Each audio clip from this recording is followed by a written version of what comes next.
अस्सलाम वालेकुम जी, मैं हूं फैसल अब्बास और मेरे साथ मौजूद हैं senior court reporter Saqib Bashir साहब।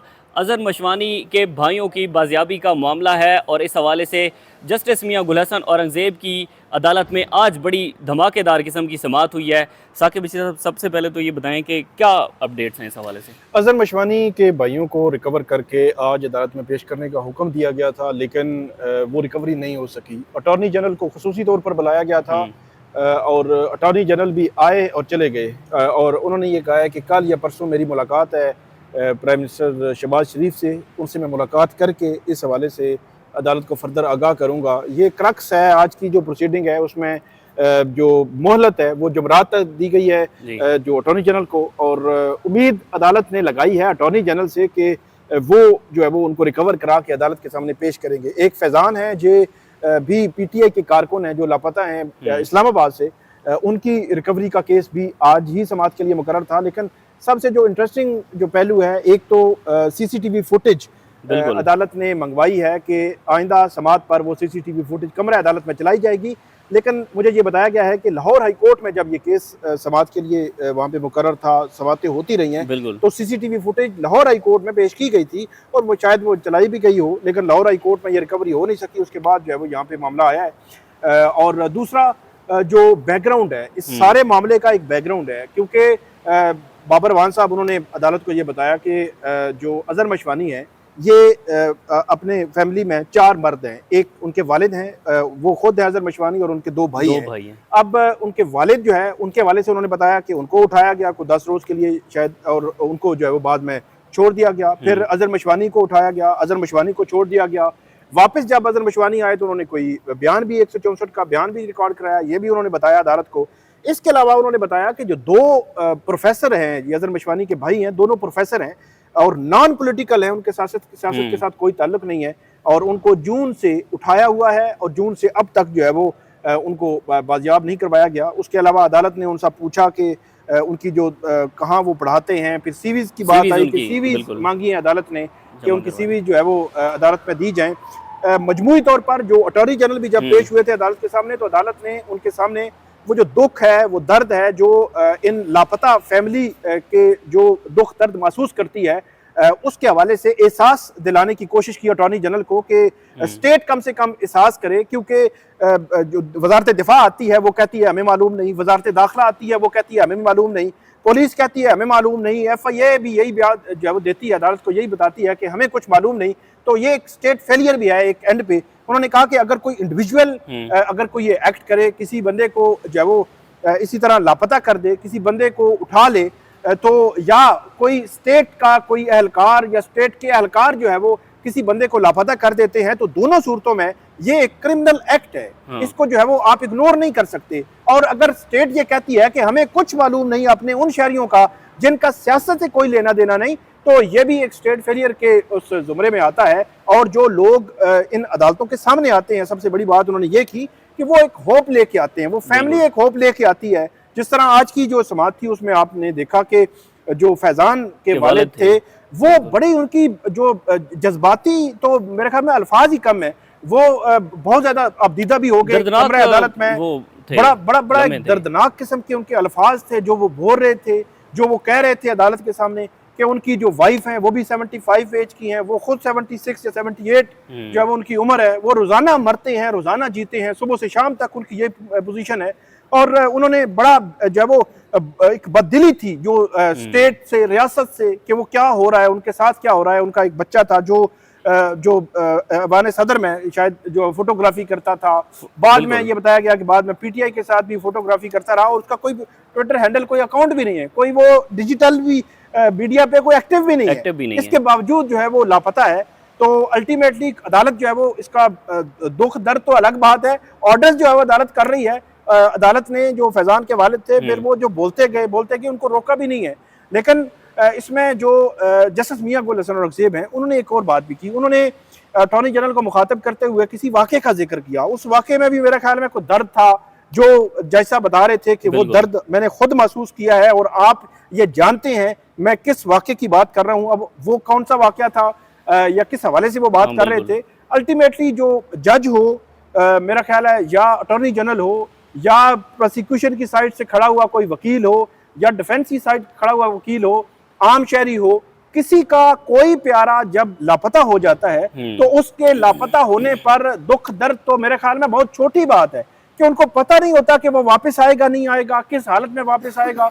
तो ये वो सिचुएशन है जिस सिचुएशन की वजह से अदालतें जो है वो एक्टिव तो हैं। इस्लामाबाद हाई कोर्ट जो है वो बहुत एक्टिव है इस हवाले से। कहीं ना कहीं पे अदालत भी दर्द महसूस करती है इनका लापता नहीं, अफराद। दर्द तो मेरे ख्याल में बहुत ज्यादा महसूस कर रहे हैं। जस्टिस मियां गुल हसन औरंगजेब के जो अल्फाज थे वो बिल्कुल बड़े मतलब 90 तुले अल्फाज थे। वो रियलाइज कराना चाह रहे थे स्टेट को, वो एहसास दिलाना चाह रहे थे अटॉर्नी जनरल को।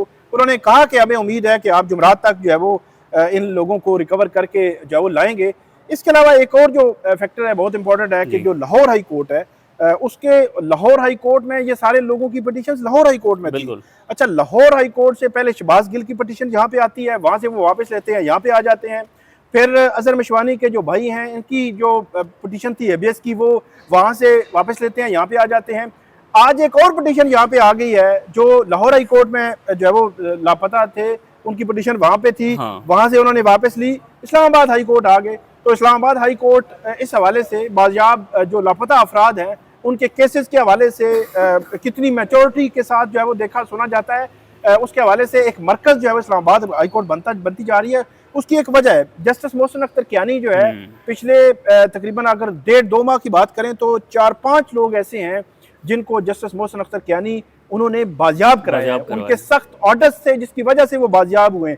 अच्छा, बाजियाब होने में भी अदालतें भी, ये जस्टिस मियां गुल हसन औरंगजेब आज भी ये कह रहे थे किसी का कोई क्रिमिनल एक्ट है, किसी का कोई मतलब अगर टीका में मामला है, किसी का एटीए में है, किसी का कोई मामला है, एंटी स्टेट कोई एक्टिविटी है, तो आप उसके खिलाफ प्रोसिक्यूट करें, लॉ के मुताबिक, कानून के मुताबिक FIR दें, गिरफ्तार करें, उनको प्रोसिक्यूट करें लॉ के मुताबिक, और जो उनके राइट्स हैं फिर उनको राइट्स दें। फिर अदालतें ये डिसाइड करें कि उनको उनके खिलाफ जुर्म जो है वो बनता है नहीं बनता, इल्जामात पे सबूत है नहीं है, ये सारा कुछ जो है वो अदालतें साबित करें। पिछली समाअत पर जस्टिस मियां गुल हसन औरंगजेब ने यहाँ तक कह दिया था कि जो आइन है, आइन में जो शिक्के हैं, जो बुनियादी हकूक की, अगर आप ये समझते हैं कि इनके कोई जरूरत नहीं तो फिर निकाल दें, अदालतों को बेअसर कर दें, बेख्तियार कर दें, और जो मर्जी है फिर करते जाएं, और दुनिया जो है वो देखेगी। खास तौर पर अदालतें आजकल जो है वो लापता अफराद के केसेस में जो वर्ल्ड है, दुनिया है, उसके एंगल से भी बात कर रहे हैं कि दुनिया ये सारा कुछ देख के क्या समझती होगी। फिर सबसे बड़ी बात की जाती है कि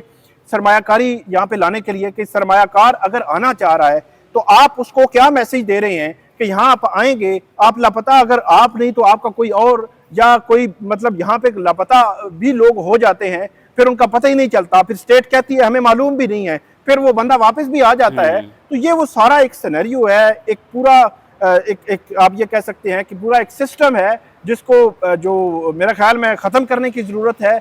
अदालतें इस पर फोकस हैं। इस्लामाबाद हाई कोर्ट बड़ी क्लियर है, बड़ा क्लियर मैसेज है इस्लामाबाद हाई कोर्ट का कि आप जिस बंदे ने जो जुर्म किया है आप उसको सज़ा दें, आप उसको कानून के अंदर रहकर, आइन के अंदर रहकर जो उनकी सज़ा बनती है दें, प्रोसिक्यूट करें, FIR करें, गिरफ्तार करें, अदालतों के सामने पेश करें, लेकिन लापता ना करें।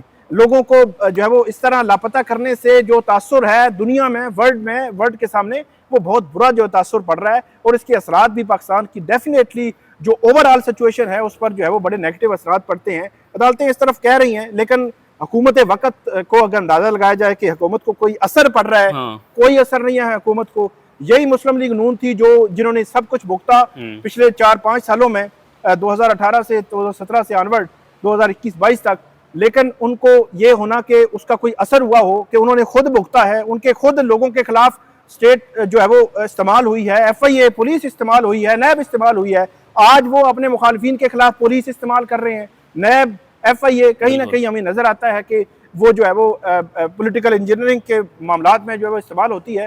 तो अल्टीमेटली जो एक पॉलिटिकल क़यादत है उसको ये सोचना चाहिए कि ये चीज़ें शहरियों के लिए ठीक नहीं है, लेकिन फिर भी हो रही है। सब कहते हैं गलत है, अदालतें कहती हैं, हुकूमतें कहती हैं, वजीर कहते हैं, सारे कहते हैं गलत है, लेकिन फिर भी हो रहा है। इस पे जो है वो संजीदा कोशिश की जो है वो तरफ इशारा कर रही है अदालतें, लेकिन कोई जो है उस तरफ बढ़ नहीं रहा। हुकूमत इसको संजीदा नहीं ले रही। शायर फराद अहमद के केस में अटॉर्नी जनरल ने शायद अदालत में यकीन दहानी भी करवाई थी कि आइंदा जो है वो इस्लामाबाद से कोई लापता नहीं होगा। उसके बाद हमने देखा कि जब लार्जर बेंच के सामने ये केस लगा तो ईमान मजारी साहिबा ने अदालत को बताया कि जब से यकीन दहानी करवाई है तब से लेकर उस दिन तक 14 लोग उठा लिए गए थे यहाँ से। बिल्कुल, ये मतलब ये भी अब बड़ी एक ऑकवर्ड सी पोजीशन है कि अटॉर्नी जनरल जो इस मुल्क के सबसे बड़े लॉ ऑफिसर हैं, जो गवर्नमेंट के बिहाफ पे अदालत में पेश होकर ये कहते हैं कि आज के बाद कोई बंदा जो है वो लापता नहीं होगा। ये जनवरी और फरवरी की बात है। यहाँ इस्लामाबाद हाई कोर्ट में जस्टिस मोहसिन अख्तर कियानी की अदालत में उन्होंने ये यकीन दहानी करवाई थी। सुप्रीम कोर्ट के सामने वो पेश हुए थे। तो इस यकीन दहानी के बावजूद लोग लापता हो रहे हैं, लेकिन हुकूमत जो है वो खामोश है, हुकूमत कुछ नहीं कर रही। और मैं एक और सबसे बड़ी बात यह है, ये लोग पॉलिटिकल बैकग्राउंड है। मतलब अगर अजहर मशवानी के भाइयों को उठाया गया है तो वो अजहर मशवानी के वजह से उठाया गया है।